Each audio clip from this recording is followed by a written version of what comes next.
बिंदु पर आपतन बिंदु पर आपतित किरण, आपतन बिंदु पर आपतित किरण, अभिलंब और परावर्तित किरण तीनों एक ही समतल में होते हैं, यानी एक ही तल में होते हैं।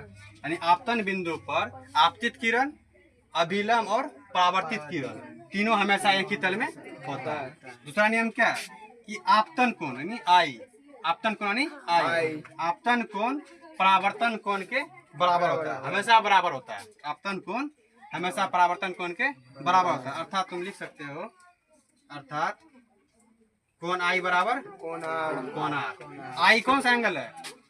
आपतन किरण, आर परावर्तन कोण, यानी आपतन कोण हमेशा परावर्तन कोण के बराबर होता है।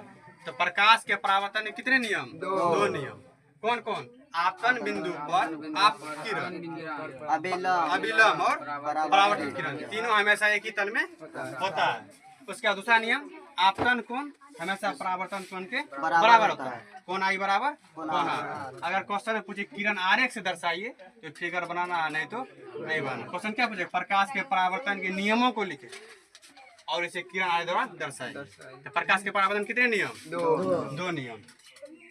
दिस आपतन बिंदु पर आपतित किरण, आपतन बिंदु किसको कहते हैं? यहाँ पे आपतन बिंदु पर आपतित किरण, अभिलंब और परावर्तित किरण तीनों हमेशा एक ही तल में होते हैं। और आपतन कोण बराबर परावर्तन कोण आई बराबर कोण आर, इसी को बोलते हैं प्रकाश का परावर्तन के नियम। कल पढ़ाएंगे प्रकाश का परावर्तन के नियम।